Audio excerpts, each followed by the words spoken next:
Yeah, I guess it is true. Yeah.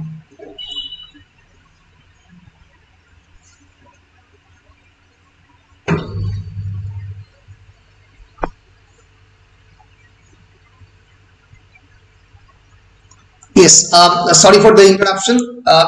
What Chandra is trying to say, যে শেষ দিকটা বুঝতে পারলো না, আমি সেটা আরেকবার রিপিট করার চেষ্টা করছি। কোন জায়গা থেকে করবে একটু বলো চন্দ্রা। চন্দ্রা, হ্যালো চন্দ্রা। মার্ডার সিনটা থেকে একটু বলো। Okay, the murder scene. The murder scene in which hello, can you listen to me? Hello Chandra. Yes sir. Yes. The murder scene in which Caesar or Oroonoko murders his own wife and children. যেটা ঘটে সেটা হচ্ছে, yes sir, with the help of the Trefri was the slave owner of Oroonoko, the person who owns Oroonoko and Imoinda, that is Clemne and Caesar, এদেরকে own করতো Trefri. Trefri was a very good slave owner. এবার বিষয়টা হচ্ছে তার সঙ্গে যেহেতু একটা ট্রাস্টের সম্পর্ক তৈরি হয়েছিল আমাদের অরুণকোর, তাই deputy governor Byam actually takes the help of the Trefri, and Trefri actually convinces Caesar or Oroonoko, একই নাম, to surrender peacefully and promises to fulfill all his demands. বললো আমি তোমাদের সমস্ত ডিমান্ড মেনে নেব, তুমি পিসফুলি সারেন্ডার করো, তোমার কোনো প্রবলেম থাকবে না। And so they write a contract, a full contract paper that Caesar will be released after his surrender. But Bayam almost immediately breaks all these contracts after acquiring Caesar and his friend Tuscan, who was rebelling against them, and he sequesters Imoinda and brutally whips Tuscan and Caesar. Sequestering মানে hide away, লুকিয়ে ফেলা। ইমোইন্ডাকে লুকিয়ে ফেলে এবং ভয়ঙ্করভাবে Tuscan এবং সিজারের উপরে অত্যাচার করে। এবার এই সময়টাতে যেটা করে, as he is very much aware about Bayam's treachery, Oroonoko or Caesar vows revenge. সে ঠিক করে সে রিভেঞ্জ নেবে। তো রিভেঞ্জ করতে গিয়ে সে যেটা প্রথম কাজ করে, রিভেঞ্জ নেওয়ার যেটা ফার্স্ট এম, সেটা হচ্ছে যে আমার যে সমস্ত ties and bonds, the weakness, আমার যেগুলো দুর্বলতা, যেগুলো পিছনে রয়ে গেছে, সেগুলোকে মার্ডার করতে হবে, সেগুলোকে ভেঙে ছিঁড়ে ফেলতে হবে, না হলে ফাইনাল রিভেঞ্জ নেওয়া যায় না। So he murders his own wife Imoinda and their newly born child with Imoinda's permission and blessing, because Imoinda asked this kind of help because in order to save them from prolonged suffering, কারণ সারা জীবন slave হয়ে থাকা বা এরকম ভয়ঙ্কর অত্যাচারের মধ্যে থাকাটা আরো সাফারিং। ফলে Imoinda বলে আমাকে মেরে ফেলে। Imoinda এবং তার নতুন বর্ন চাইল্ডকে মেরে ফেলে Oroonoko নিজে, Caesar এখন তার নাম, and Caesar then fails to enact his revenge against Bayam, পারে না, and when he succumbs to a debilitating grief beside his wife's corpse, তার স্ত্রীর মৃতদেহের পাশে দাঁড়িয়ে সে আর রিভেঞ্জ দিতে পারে না। So ultimately sick and dying, he tells all his colonists, তার সঙ্গে যারা ছিল তার বন্ধুরা, তাদেরকে বলে to his plan of killing Bayam, but they try to encourage him to abandon this idea, not to actualize this idea, because he should now focus on the recovery, his physical recovery. And one day the ruthless Irishman Bannister ultimately kidnapped করে Caesarকে at Bayam's behest, and Caesar is tied to the stake. Caesarকে গল্পটা শেষ হচ্ছে এইভাবেই যে অরুণকোকে একটা কাঠের পাটাতনের মধ্যে বাঁধা হয়েছে, where he is slowly dismembered, যেখানে তার প্রত্যেকটা অঙ্গ প্রত্যঙ্গ একটু একটু করে কাটা হচ্ছে এবং সে কোনো শব্দ না করে আস্তে আস্তে মৃত্যুর দিকে যাচ্ছে। এই দিকে গল্প শেষ হচ্ছে। একটা প্রিন্স অফ দ্য কোরিম্যান্টিয়ান প্রিন্স, কোরিম্যান্টিয়া বা ঘানার একজন প্রিন্স, যে জীবন শুরু হয়েছিল একটু অন্যরকম ভাবে, কিন্তু তার ইউথের পর থেকে তার লাইফের যে tragic story after falling in love with Imoinda, সেটাই অরুণকোতে ডেপিক্ট করা হয়েছে। This is perhaps the first slave narrative of the world.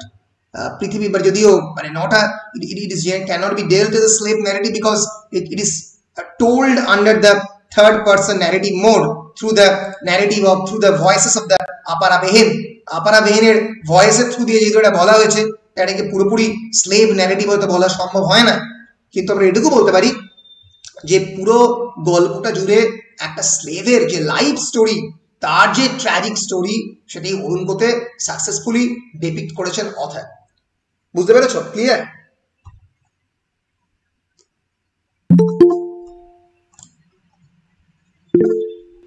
Clear, বেশ, ফাইন। তো যখন এতদূর তোমাদের ক্লিয়ার, এর পরে কয়েকটা ইম্পর্টেন্ট ইস্যু নিয়ে আমি কথা বলবো। যে প্রথম ইস্যুটা নিয়ে আমি কথা বলবো অরুণকোতে, that is the issue of the slavery, transatlantic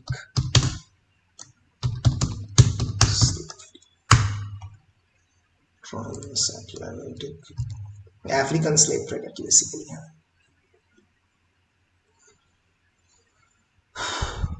আচ্ছা, যেটা খুবই গুরুত্বপূর্ণ কথা, যেটা একটা অন্যতম এই গল্পের মধ্যে issue, that is the issue of the racism. Race, what is race? তোমাদের মধ্যে কেউ বলতে পারবে what is race? RAC,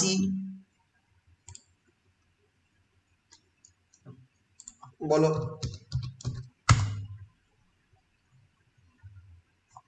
race বলতে সিনেমা আসছে।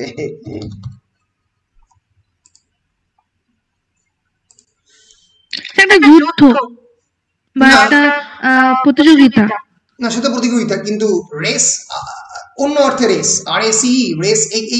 এই রেস হচ্ছে হিউম্যান ক্যাটেগরাইজেশন, আমরা বলি। কি বলছো? হ্যাঁ, জাতিগত বিভেদ। কি বলছো? জাতি, বিভেদ। হ্যাঁ, জাতিগত বিভেদ, রাইট। জাতিগত বিভেদ হচ্ছে রেস, ডেফিনেটলি জাতিগত বিভেদ। জাতিগত বিভেদকে এক ধরনের ন্যাশনাল আমরা কনফ্লিক্টও বলতে পারি, কিন্তু race basically is based on not only জাতি but also on the human skin colour. কোন স্কিন কালারের ওপরে আমরা দাঁড়িয়ে রয়েছি তার উপরে রেস ঠিক হয়।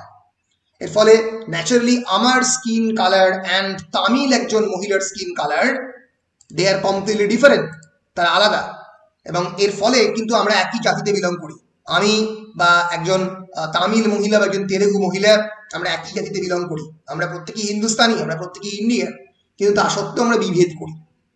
ফলে এই যে categorisation of the race, race is basically a human grouping or grouping of the humans based on shared physical or social qualities into categories generally viewed as distinct by the society. It is basically a physical or social quality. For example, Mongoloid, আমাদের ভারতবর্ষ এত বড় জাতি যে সেখানে বিভিন্ন ধরনের রেসের মানুষ রয়েছে। মঙ্গলয়েড, এদের নাকটা একটু চাপা মতো, নেপালি মানুষজন যে মঙ্গলয়েড ক্যাটেগরিতে বিলং করে, দ্যাটস আ ডিফারেন্ট রেস, আমরা অনেক সময় বলি। ফলে এইভাবে আমরা কিন্তু we construct a kind of identity based on this kind of social taxonomy. Taxonomy মানে ক্যাটেগরি। এরকম গাছের আমরা ক্যাটেগরি তৈরি করি, এটা এই গাছ, ওটা ওই গাছ। সেরকম মানুষেরও আমরা কিছু এসেনশিয়াল ক্যাটেগরি তৈরি করি, যে এই মানুষটাকে এরকম দেখতে, based on certain physical feature, based on certain social quality, based on certain skin colour. এগুলোর উপর বেস করে আমরা যে ডিভিশন ক্রিয়েট করি, যে জাতিগত ডিভিশন তৈরি করি, যে আইডেন্টিটি এন্ড পলিটিক্স তৈরি করি, তাকে রেস বলা হয়। এটা গেল 1 নম্বর।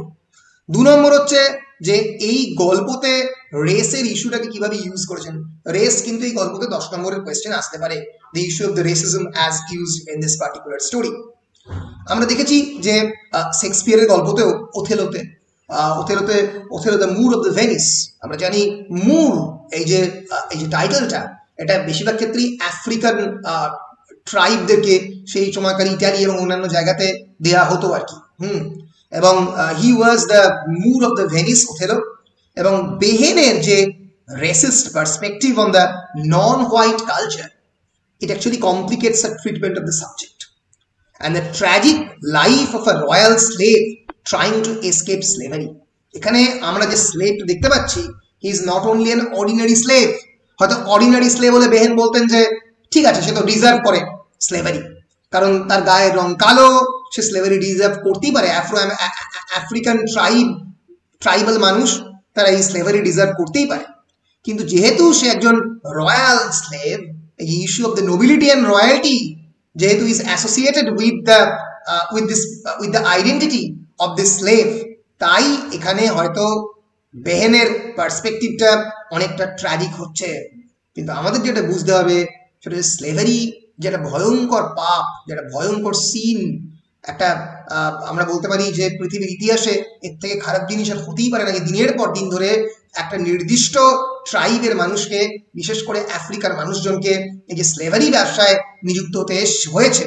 এই যে আমেরিকাতে তোমরা আফ্রো আমেরিকান লিটারেচার পড়ছো, এটার কারণটা কি? কারণ প্রচুর পরিমাণে আফ্রিকানকে স্লেভ করে আমেরিকাতে আনা হয়েছে। ফলে it is not at all clear that the narrator's tepid attitude towards slavery as a normal social practice matches Behn's own ideas of the institution. কারণ অলরেডি বেহেন ইনস্টিটিউশন অর নট, কারণ বেহেন অলরেডি ধরে দিচ্ছেন এটাকে একটা it's a normal social practice. কারণ 1688 যখন এটা লেখা হচ্ছে 1688-তে, তখন স্লেভারি আফরা বেহেনের কাছে অ্যাটলিস্ট এটা অত্যন্ত normal and popular social institution. ম্যারেজের মতোই স্লেভারি ঘটবে এরকম আর কি। এর ফলে তিনি আলাদা করে, এবং মাথায় রাখতে হবে the idea of the slavery is interconnected with the idea of the British Empire.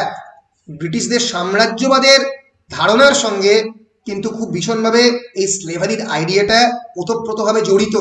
ফলে আফরা বেহেন আলাদা করে এই গল্পের কনটেক্সটে আর কোনোভাবেই কোনো বড় প্রতিবাদ কিছু অ্যাটলিস্ট স্লেভারি নিয়ে করেননি, মানে আমরা দেখতে পাচ্ছি না।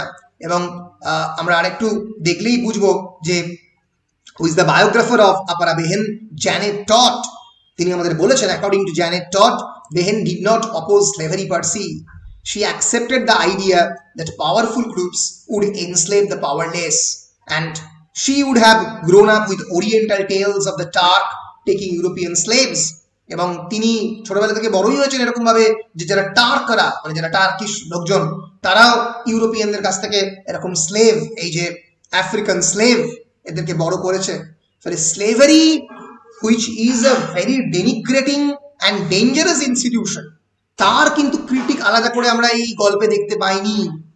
আমরা যেটা দেখতে পেরেছি এই গল্পতে সেটা যেন রয়্যাল স্লেভের, মানে একজন person who has been entitled into royalty, একজন ঘানা কোরামেন্টিয়ান প্রিন্স, তিনি কিভাবে স্লেভ হচ্ছেন তাই নিয়ে তার যে ট্র্যাজিক স্টোরি সেটা আমরা দেখতে পাচ্ছি।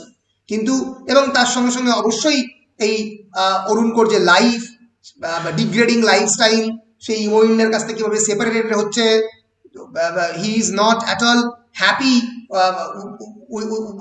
With the evil characters surrounding them, তাদের চারপাশে ইভিল ক্যারেক্টারগুলো তাদেরকে নিয়ে খুশি নয়, সেগুলো সবই আমরা জানতে পারছি।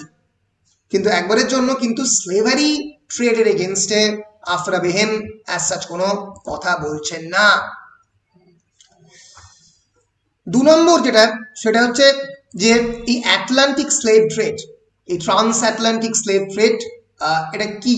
এই ইউরো আমেরিকান স্লেভ ট্রেড, এইটা ট্রেডিং যেটা আফ্রিকান পিপলদেরকে ইনভলভ করে তাদেরকে মেনলি আমেরিকা এবং ইউরোপের বিভিন্ন জায়গাতে নিয়ে আসার যে চেষ্টা 16 থেকে 19 সেঞ্চুরিতে হয়েছে, এবং except for the Portuguese, European slave traders generally did not participate the raid because life expectancy for the European in the sub-Saharan Africa was less than 1 year during the period of the slave trade. মানে যদি কোনো ইউরোপিয়ানরা সাব-সাহারিয়ান আফ্রিকাতে যেত তাহলে 1 বছরের বেশি বাঁচতো না, কারণ either malaria বা এরকম কোনো ডিজ হয়ে মারা যেত।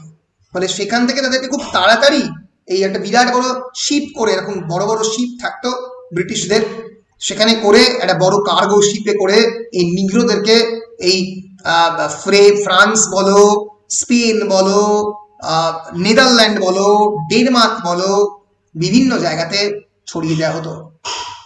এবং যদি এস্টিমেট করো তাহলে দেখবে যে slaves were imprisoned in a factory while awaiting the shipment. ফ্যাক্টরির মধ্যে প্রথমে রাখা হতো, তারপরে শিপমেন্ট করা হতো, and current estimates are about 12 million to 12.8 million Africans were shipped across the Atlantic over a span of 400 years. 12 million মানে বুঝতে পারছো, 1 million is equal to 10 lakh. So 12 million মানে কত? 1,20,00,000 বা 1,30,00,000 কোন সময়ে না 1600, 1700, 1800 এই সময়। মাথায় রাখতে হবে ভারতবর্ষ স্বাধীনতার আগে 1920, 1930 সালে ভারতবর্ষের টোটাল জনসংখ্যা ছিল 33 কোটি। এখনকার 100 কোটি বাদ দাও, তখন ভারতবর্ষের টোটাল জনগণ ছিল 33 কোটি 1920-30 দশকে। 33 কোটি নাই মোরা নাহি পরাধীন বলে যে 33 কোটি দেবতার যে কথা বলা হয়। আর তাহলে ভাবো যে সেই সময়ে আফ্রিকা থেকে টোটাল স্লেভই এসছে, কারণ স্লেভারি অ্যাবলিশড হয়ে যায় অ্যাব্রাহাম লিঙ্কনের সময় 1869 এই সময়টাতে করে। তার মানে এই 1600 থেকে 1800 এই সময়ে এই 200, 250, 300, 400 বছরে প্রায় মানে 1.5 কোটি মানুষ, মানে 1,20,00,000, 1,30,00,000 লোকজন শিপে করে আফ্রিকা থেকে স্লেভ হয়ে ব্যবসায় নিযুক্ত হয়েছে ইউরোপ এবং আমেরিকার বিভিন্ন জায়গাতে। সো এবং তাদের কোনো ফ্রিডম নেই, তাদের কোনো নিজস্ব চয়েস নেই, তাদের কোনো আলাদা করে কোনো পেমেন্ট নেই, তাদেরকে পেও করতে হতো না। মানে এরকম নয় যে পেমেন্ট করতে হবে, there is no such payment. এবং শুধুমাত্র তাই নয়, slavery actually means serving someone through generations. সে স্লেভ, তার স্ত্রী স্লেভ, তার যে বাচ্চা নেক্সট জেনারেশন সেও পর্যন্ত স্লেভ। ফলে এই যে ভয়ঙ্কর একটা ফিউডাল সিস্টেম, এই ফিউডাল সিস্টেমের এগেনস্টে মানে মানে বহু লোক দাঁড়িয়েছেন। কিন্তু আফরা বেহেনের টেক্সট এত পুরনো টেক্সট যে সেখানে হয়তো তিনি আলাদা করে স্লেভারির বিপক্ষে বা এই ধরনের যে ব্যবসা বাণিজ্য তার বিপক্ষে কোনো কথা বলতে পারেননি। কিন্তু this is really dangerous, this entire slave trade. এটাকে বোঝাবার জন্যই আমি তোমাদেরকে এই মানে টোটাল সংখ্যাটা বললাম। The number purchased by the traders was considerably higher, as the passage had a high death rate, approximately with 1.2 to 2.4 million dying during the voyage. মানে ভয়েজের মধ্যেই 1.2 মিলিয়ন মারা গেত মানুষজন, মানে 10-12 লক্ষ মারাই গেছে, হয়তো 2.4 24 লক্ষ তো মারাই গেছে। এবং during the voyage and millions more in the seasoning camp, যেখানে সিজনিং ক্যাম্পে তাদেরকে রাখা হতো অ্যাডজাস্ট করে দেওয়ার জন্য যে ক্যাম্পটা। In the Caribbean island, Caribbean মানে ওয়েস্ট ইন্ডিজের যে বিরাট বড় অনেকগুলো আইল্যান্ড মিলে ক্যারিবিয়ান বলা হতো, ক্যারিবিয়ান দ্বীপপুঞ্জ বলা হতো। So after the arrival in the new world, এবং এমন আমরা জানি যে আমেরিকাকে সেই সময় নিউ ওয়ার্ল্ড কথাটা বলা হতো। তাহলে বুঝতে পারছো যে কিরকম ভাবে এই ভয়ঙ্কর আব্রাহাম লিঙ্কনের অ্যাবলিশন অফ দ্য স্লেভারির পরেও তো প্রচুর স্লেভারি চলেছে, প্রচন্ড কনফ্লিক্ট চলেছে, সবকিছু চলেছে। তাহলে বুঝতে পারছো এই যে ভয়ঙ্কর যে স্লেভারির ইতিহাস, সেই ইতিহাসটা মানে আমাদের হিউম্যান হিস্ট্রিতে এই যে ভয়ঙ্কর রেসিজম এবং কলোনিয়ালিজমের ইতিহাস, সেটা কি ভয়ঙ্কর খারাপ জায়গায় গিয়েছিল বা যেতে পারে, তার একটা উদাহরণ হিসেবে আমরা এই আফ্রিকান স্লেভ ট্রেডের কথা বলতে পারি। বেশ, সো এই স্লেভ ট্রেডিং এই গল্পতে কিন্তু একটা অন্যতম মূল আকর্ষণ আমরা বলতে পারি, মানে অন্যতম মূল ইস্যু বা থিম আমরা বলতে পারি। এছাড়া আরো একটা ইম্পর্টেন্ট থিম রয়েছে যেটা বলাটা খুব দরকার, সেটা theme of the colonialism and post colonialism. আমি তোমাদেরকে পোস্ট কলোনিয়ালিজমের থিওরি পড়াতে বসিনি, কারণ এটা তোমরা 6th সেমিস্টারে পড়বে। পোস্ট কলোনিয়ালিজম কাকে বলে, তার হিস্ট্রি এবং তার লিটারেচারের যে রিফ্লেকশন খুবই ইম্পর্টেন্ট টপিক। পরবর্তীকালে যারা এমএ এবং অন্যান্য রিসার্চের দিকে যাবে তাদের পোস্ট কলোনিয়ালিজম সম্পর্কে জানতেই হবে। বেসিক্যালি কাকে কলোনিয়ালিজম বলে সেটা জেনে নাও। Colonialism is the policy of a country seeking to extend or retain its authority over other people or territories, generally with the aim of economic dominance. Basically, because through they want to establish their economic hegemony. এই যে এত এত স্লেভদেরকে আনছে আমেরিকাতে বা ইউরোপে, এর ফলে কি সুবিধা হচ্ছে? এই যে এত পরিমাণে কাজ, এই যে এত প্রোডাকশন, এই যে এত উৎপাদন, নিজেদের সমস্ত ধরনের যে কাজগুলো এই স্লেভের দিকে করিয়ে নেওয়া যায় বিনা পারিশ্রমিকে। পরিশ্রমের তো একটা মূল্য আছে। তোমরা জানো যে মডার্ন ওয়ার্ল্ডে পরিশ্রম বা লেবার সব থেকে দামি, এবং বাংলাদেশ ও ভারতবর্ষের লেবারের যেহেতু সস্তা, তাই এখান থেকে বড় লেবারদেরকে মানে ইউরোপ এবং আমেরিকাতে নিয়ে যাওয়া হয় এখনো, এবং সেখানে সম্পূর্ণ বিনা পয়সায় এই ইকোনমিক ডমিনেন্সের থ্রু দিয়ে এই লেবারদেরকে নিয়ে যাওয়া হতো। তাহলে in this process of the colonization, colonizers impose their religion, their economics and other cultural practices on this indigenous people. Indigenous মানে তাদের যে সমস্ত লোকাল কাস্টমগুলো তারা যেগুলো পারফর্ম করে, এর মাধ্যমে যারা কলোনাইজার তারা এই কলোনাইজদের ওপরে তাদের যে ইচ্ছা সেগুলো চাপিয়ে দিত। এই হচ্ছে ট্রেড রুট যেটা থ্রু দিয়ে ব্যবসা করতো ইউরোপিয়ানরা। এই যে এটা যদি ইউরোপ ধরি, এই ট্রেড রুটের থ্রু দিয়ে অ্যারেবিয়া ধরে ঢুকতো এবং ঢুকে ইন্ডিয়া, সাউথ ইন্ডিয়া, মশলা এবং গুজরাট এই সমস্ত জায়গায় তারা ব্যবসা করতো। এবং যদি আমরা একটু ভালো করে, এই যে এটা হচ্ছে রেশিয়াল কালার, রেশিয়াল ডিফারেন্স, এই মানুষ প্রথম দেখে যে যারা মঙ্গলয়েড তারা কিভাবে আলাদা, আফ্রিকান কিভাবে আলাদা, এখান থেকে রেশিয়াল ডিফারেন্সের প্রথম জন্ম হয়। এবং ডারউইন প্রথমবার বলেন দ্য ডিসেন্ট অফ ম্যানে যে রেশিয়াল ডিফারেন্সগুলো আমাদের ক্রিয়েট করা। এক সময় ভাবা হতো রেশিয়াল ডিফারেন্স মানে মানুষটাই আলাদা, তা কিন্তু নয়। তারা হিউম্যান ক্যাটেগরিতেই পড়ে, হোমো সেপিয়েন্স ক্যাটেগরিতেই পড়ে। এবং যদি আমরা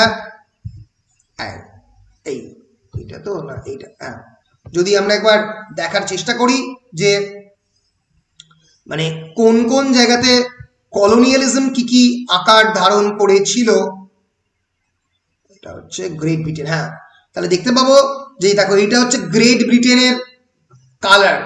গ্রেট ব্রিটেন, আফ্রিকার এই পুরো অংশটা, ইজিপ্ট, অ্যাংলো ইজিপশিয়ান সুদান, ইথিওপিয়ার তলার দিকে এবং পুরো সাউথ আফ্রিকা ব্রিটিশদের দখলে, ইন্ডিয়া দখলে, কানাডা দখলে, ইউনাইটেড স্টেটস বেলজিয়ামের দখলে ছিল, আর অস্ট্রেলিয়া পুরো এদের দখলে। বুঝতে পারছো? সরি, ইউনাইটেড স্টেটসও ব্রিটিশদের দখলে ছিল, পরে স্বাধীন হয়। এটা মানে একটা সময় আমি বলছি। এই হচ্ছে ব্রিটেনের কলোনিয়ালিজম। আর এরপরে এটা হচ্ছে ফ্রেঞ্চ কলোনিয়ালিজম। এই পুরো ফ্রেঞ্চ ওয়েস্ট আফ্রিকাটা এদের দখলে, আর ফ্রান্স। আর এটা হচ্ছে স্প্যানিশ কলোনিয়ালিজম। স্পেন, এখানে স্প্যানিশ কলোনিয়ালিজমটা কেন দেখায়নি বুঝতে পারছি না। স্প্যানিশ কলোনিয়ালিজম এইটা, এবং পুরো এইটা, এই ব্রাজিলটা ছিল এই স্প্যানিশ কলোনিয়ালিজমের আন্ডারে ছিল। যদি কলোনিয়ালিজমের একটা ম্যাপ দেখতে পারি, ওটা হয়তো অনেক জায়গায় দিয়ে একটু ভুল আছে, দাঁড়াও, colonialism map.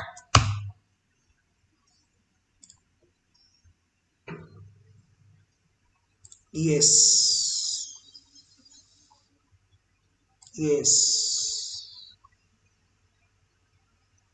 500 years of the European colonialism. দেখতে পাচ্ছ এইটা হচ্ছে পুরো ইংল্যান্ড, এই colour, this is entire England, Bharat, Pakistan, Afghanistan, Sri Lanka, Myanmar, Bangladesh, পুরো অস্ট্রেলিয়া, পুরোটা তাসমানিয়া, নিউজিল্যান্ড, পুরোটা তোমার ইংল্যান্ডের দখলে। অন্যদিকে দেখো ফ্রান্সের দখলে এই পুরো West Africa, entire West Africa, Madagascar. এবার দেখো স্পেনের দখলে এই পুরোটা। এবং এইগুলো একমাত্র কিছু জায়গা ছিল যেগুলো টার্কির আন্ডারে ছিল, অটোমান এম্পায়ারের আন্ডারে ছিল। এই ব্রাজিল এই সবগুলো, মেক্সিকো, এই জায়গাগুলো।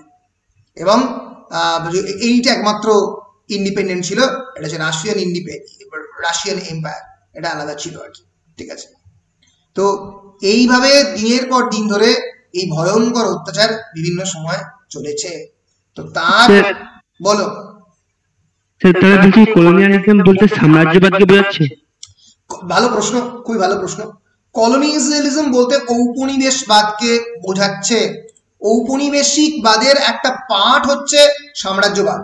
সাম্রাজ্য স্থাপন করা হচ্ছে উপনিবেশের একটা এক্সটেনশন। আগে উপনিবেশ, তারপরে সাম্রাজ্য। উপনিবেশ হচ্ছে শুধুমাত্র গিয়ে প্রথমে ট্রেডিং, তার সঙ্গে সঙ্গে একটা ট্রেডিং এর কন্ট্রাক্ট করলাম, বললাম ব্যবসা করব, ছোট্ট ছোট্ট সেটেলমেন্ট বা কলোনি তৈরি করলাম, তারপরে ব্যবসা শুরু হলো। সেখান থেকে এম্পায়ার বিল্ড হলো এবং সেখানকার রাজাকে আমি যুদ্ধে হারালে তারপরে imperialism. So imperialism is the extended part of the colonialism. কলোনিয়ালিজমের পরবর্তীকালের স্টেপ হচ্ছে ইম্পেরিয়ালিজম। বুঝতে পারছো? Okay sir. এটা খুবই ইম্পর্টেন্ট, এই জায়গাটা কিন্তু বুঝতে হবে যে, এবং পরে এটা নিয়ে আমি আরো ডিটেলে ডিসকাস করবো যখন আমরা 6th সেমিস্টার পড়বো বা অন্যান্য জিনিসগুলো দেখবো। এটা জানতে হবে হিস্টোরিক্যালি কলোনিয়ালিজম খুবই ইম্পর্টেন্ট। যে কোনো কম্পিটিটিভ এক্সামিনেশন থেকে শুরু করে সব জায়গাতে এই কলোনিয়ালিজম এবং পোস্ট কলোনিয়ালিজম নিয়ে গাদা গুচ্ছের প্রশ্ন আসে। Post colonialism is basically the independent nation. The nation afterwards colonialism. India is a post-colonial country. Bangladesh is a post-colonial country. And when the post-colonial period of India begins, from 1947 onwards. In fact, 1950s কে বলা হয় the age of the post-colonialism, কারণ সেই সময়ে Africa, India, Bangladesh, Pakistan একটা বড় অংশের Asian এবং African কান্ট্রির দেশ স্বাধীন হয় 50-এর দশকে, 1950-এর দশকে। ফলে সেইটা হচ্ছে the age of the freedom from the colonialism, and hence it is called post-colonialism. Post-colonialism কি নিয়ে? না একটা দেশের আফটার কলোনিয়ালিজম যে সমস্ত চ্যালেঞ্জগুলো আসে, একটা দেশকে, স্বাধীন দেশকে এস্টাবলিশ করতে গেলে যে সমস্ত প্রবলেমগুলোকে ফেস করতে হয়, তাই নিয়ে পোস্ট কলোনিয়াল ভেঞ্চার সেই দেশে শুরু হয়। ক্লিয়ার? বলো ক্লিয়ার কিনা? ক্লিয়ার তো? বেশ বেশ বেশ।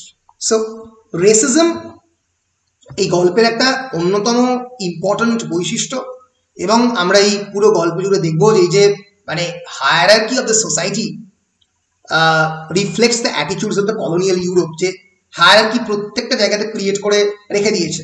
এখানে আমরা দেখতে পাবো যে মানে যারা ব্ল্যাক স্লেভ পিপল, কি ভয়ঙ্করভাবে gruelling work of maintaining a plantation, তাদেরকে এই গ্রুয়েলিং ওয়ার্ক করানো হচ্ছে, and they are always being treated as inferior.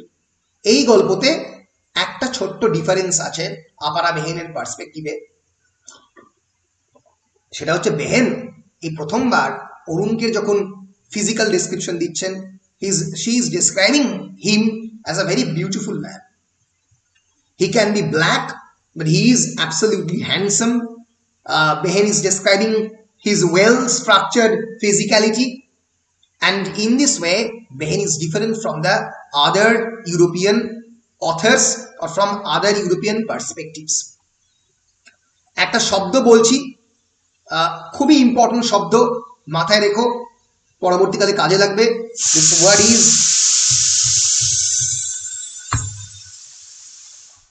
এই শব্দটা কি তোমরা পেয়েছো? Gauge, GAZD। গেজ মানে তোমরা জানো, গেজ মানে দেখা, কিন্তু gaze is a highly charged loaded word in critical theory, sociology and psychoanalysis. Gaze মানে আমি কোন পার্সপেক্টিভে দেখছি একটা মানুষকে, তার সোশ্যাল হায়ারার্কিকে কেমনভাবে জাজ করছি। ফর এক্সাম্পল, আজকে যদি আমি তোমাদের কাউকে একটা অন্যভাবে দেখি যে এই ছেলেটার জামা কাপড়ের ধরনটা অন্য, এই ছেলেটা এই সোশ্যাল ইকোনমিক ব্যাকগ্রাউন্ড থেকে আসছে, এর স্কিন কালার অন্যরকম, তখনই আমি গেজের সাহায্য নিচ্ছি। Gaze is a political outlook of জাজিং a particular persona, socio political Outlook.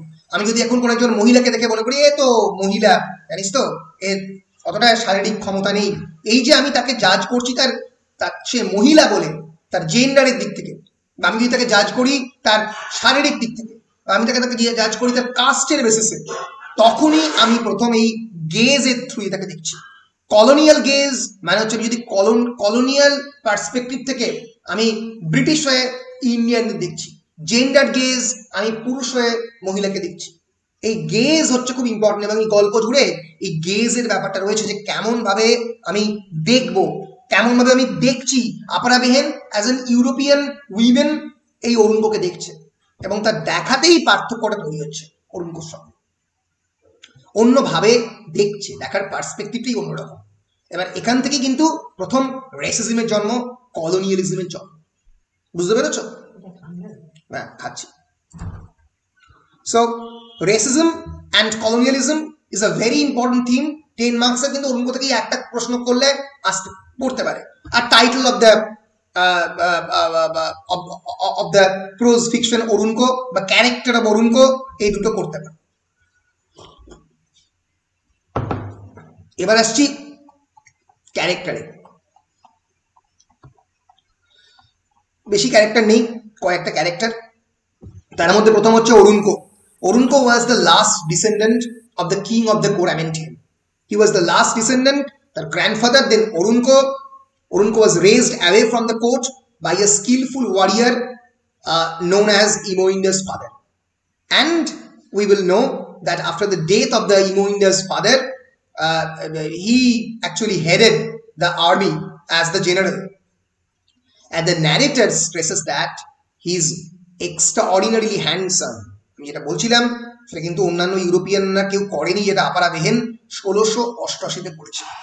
He is handsome, intelligent, honorable despite being black.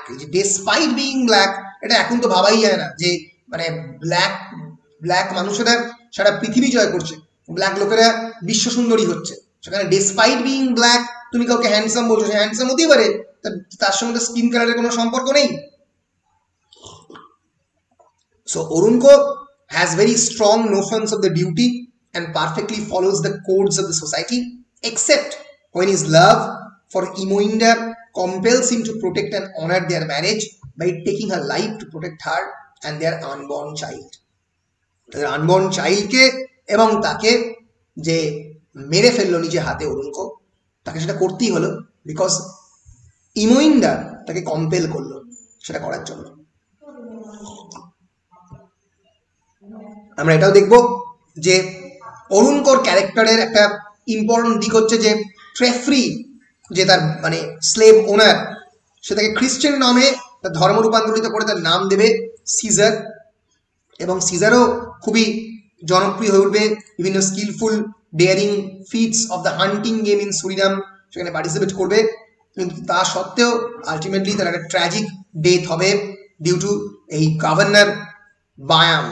ফলে এই যে ডেপুটি গভর্নরের রোলটা একটা সত্যি একটা ভিলেনাস রোল, এটা যে কোনো কলোনির একজন এরকম একটা ভিলেনাস ডেপুটি গভর্নর থাকে। বিভিন্ন লিটারেচারে তোমরা যদি লাগান দেখে থাকো তো লাগানে এরকম একটা ব্রিটিশ অ্যান্টাগনিস্ট ক্যারেক্টারকে তোমরা দেখেছো, যে ভয়ঙ্কর অত্যাচারী একজন ব্রিটিশ যে লোকাল ডেপুটি গভর্নর এরকম চরিত্র অভিনয় করছে বা এরকম চরিত্র সে পেয়েছে। ইমোইন্ডা অন্যদিকে she has been described as a black Venus, অসাধারণ দেখতে, she perfectly complements Oroonoko in beauty and virtue, and her beauty often brings her unwanted attentions from men, এবং যার ফলেই আমরা দেখতে পাবো যে even in the new world, যে আমেরিকাতে গেল সেখানে মানে সুরিনামে যেখানে গেল সেখানে, এবং শুধুমাত্র তাই নয় তার যে গ্র্যান্ডফাদার অফ Oroonoko তার দিকে অ্যাট্রাক্টেড হলো, এটাই তার হচ্ছে মূল সমস্যা। এবং অন্যদিকে আমরা ন্যারেটর হিসেবে পাচ্ছি একটা ফিমেল ইংলিশ ওম্যান, এবং অনেকেই বলে possibly it is the direct voice of the author Aphra Behn, who lived in Suriname for a while and may have had similar experiences to the narrator. ফলে এই গল্পে যে ন্যারেটরের চরিত্র, সেই চরিত্রটাতে Aphra Behn is herself played the part of the narrator.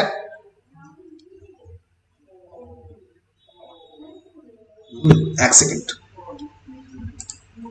এবং এই গল্পে আরো অনেকগুলো ছোট ছোট চরিত্র আছে, তার মধ্যে একটা হচ্ছে king of the Coramantien, who is a 100 years old man, who is the king of the land and who is Oroonoko's grandfather, who has many wives both old and young.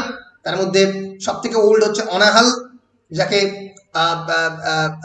ইমোইন্ডার দায়িত্ব দিয়ে রাখা হয়েছিল, কিন্তু সে ফেল করবে কারণ Oroonoko সেখানে আবোয়ানের help নিয়ে, the young warrior and good friend of Oroonoko, he will seduce অনাহাল, তার হেল্প নিয়ে সেখানে ঢুকে পড়বে এবং will try to consummate his marriage, এবং সেখানেই তাদের মানে তার বিয়ের যে ফাইনাল কনজিউমেশন এবং সেক্সুয়াল অ্যাফেয়ার সেখানে সংঘটিত হবে, যার ফলে কিং খুবই রেগে যাবে। ফলে কিং, আবোয়ার এবং অনাহাল এরা তিনটে ক্যারেক্টার। এবং আমরা দেখব যে যার সঙ্গে Oroonokor লড়াই হবে সেখানে Jamoan is leader of the opposing army that besieges Oroonoko's troop. Oroonokor ট্রুপের সঙ্গে তাদের যুদ্ধ হচ্ছে, জামোয়ান হচ্ছে opposing army. English sea captain, যে well bred gentle English sea captain, কিন্তু Oroonokoকে এবং তার 100টা অ্যাটেন্ডেন্টকে, ভাবো একজন প্রিন্সকে অ্যাবডাক্ট করছে এবং তার 100টা অ্যাটেন্ডেন্টকে অ্যাবডাক্ট করে নিয়ে চলে এসে স্লেভারি ব্যবসায় নিযুক্ত করছে। কি ভয়ঙ্কর ধুরন্ধর লোক ইংলিশ সি ক্যাপ্টেন, তার নাম দেওয়া হয়নি আলাদা করে, এবং ফ্রেফরির কাছে বিক্রি করে দেবে। Trefry was a young Cornish gentleman in Surinam who was a very good man who is skilled in math and linguistics and manages Governor Bayam's affair. He also speaks French and Spanish. Ultimately যেটা ঘটবে সেটা হচ্ছে যে অরুণকোর নামটা যে caesar সে ট্রেফ্রি দেবে and promises to help him back to his homeland. They became great friends and Trefri always tries to look out for Oroonoko, though Oroonoko often gets frustrated by the lack of the progress toward achieving the liberty. Trefri introduces Oroonoko to the beautiful slave he knows as Clement. ইমোইন্ডার সঙ্গে আবার introduce করালো, কিন্তু ultimately Oroonoko যখন মারা গেল, Trefri begins to record his biography but dies before he can finish it. কিন্তু ultimately রক্ষা করতে পারেনি মৃত্যুর হাত থেকে। টাস্কান যে ক্যারেক্টারটা, another slave in Surinam, friend of Oroonoko. They jointly launched this rebellion against the Governor Bayam's army, but ultimately she সফল হয়নি। And then there is Deputy Governor Bayam, Surinamer Deputy Governor, যে constantly চেষ্টা করবে এই পুরো প্রজেক্টটাতে বাধা দেওয়ার, বাধা দিয়েও ছিল অনেকবার, এবং ultimately he is the main antagonist, a villain, a cold blooded villain, যে আলটিমেটলি বিট্রে করবে সিজারকে, বলবে যে আমি তোমাকে ছেড়ে দেবো, কিন্তু তারপরেও বিট্রে করবে, এবং আলটিমেটলি তাকে Imoinda wins Byam in the shoulder with a poisoned arrow, কিন্তু বায়াম আলটিমেটলি মেরে ফেলবে সিজারকে। তো এই হচ্ছে মোটামুটি ক্যারেক্টার লিস্ট অফ Oroonoko। আমরা দেখবো যেখানকার খুবই ইম্পর্টেন্ট কি হচ্ছে বিট্রেয়াল। Oroonoko-তে বারবার বিট্রেয়াল রিপিটেড হচ্ছে through the plot of the Oroonoko, অনেকগুলো বিট্রেয়াল আমরা দেখতে পাবো। এক নম্বর যেটা বিট্রেয়াল সেটা হচ্ছে king's betrayal of the Oroonoko, he is only here by first killing his wife Imoinda and then selling her into slavery. আমরা দ্বিতীয় দেখবো বায়ামের বিট্রেয়াল, আমরা দেখবো যে টেক্স জুড়ে ক্যাপ্টেনের বিট্রেয়াল, যে সি ক্যাপ্টেন সে বিট্রে করছে। ফলে বিভিন্নভাবে এই Oroonoko টেক্সটে the theme of betrayal becomes a very important theme, and of course love and obedience. It's a text about love, যেখানে ইমোইন্ডাকে যে ভালোবাসার গল্প, ভালোবাসলে মানুষকে যে কিভাবে ফেরত পাওয়া যায়, আবার ক্লেমেন হিসেবে ফেরত পেল সিজার, Oroonoko নামই বদলে গেল, ইমোইন্ডার নাম বদলে গেল। লাভ অ্যাফেয়ার শুরু হয়েছিল আফ্রিকাতে, সুরিনামে এসে তাদের মানে ভালোবাসার ধরনটাই বদলে গেল, স্লেভ হিসেবে সময় কাটাতে হচ্ছে। তো এই যে মানে story of love and of course obedience, because Imoinda always remain loyal toward husband, তো তার গল্প অবশ্যই Oroonoko। And freedom and slavery আমি অলরেডি ডিসকাস করেছি, it's a story of course of honour. এই গল্পতে অনেকগুলো সিম্বল রয়েছে। প্রথম সিম্বল হচ্ছে রয়্যাল ভেল, যে রয়্যাল ভেল দিয়ে কিং অফ দ্য কোরামেন্টিয়ান বলবে যে he desires the beautiful woman or attractive woman he desires, যে রয়্যাল ভেল দিয়ে কোরামেন্টিয়ান কিং ইমোইন্ডাকে পাঠাবে, এবং যারা এই সিম্বলটাকে রিসিভ করে তারা বাধ্য আর কি তার কাছে আসতে। So it's a sexual invitation and a woman's sexual submission. So when the king sends Imoinda the royal veil, there is to note that explains what he wants from Imoinda.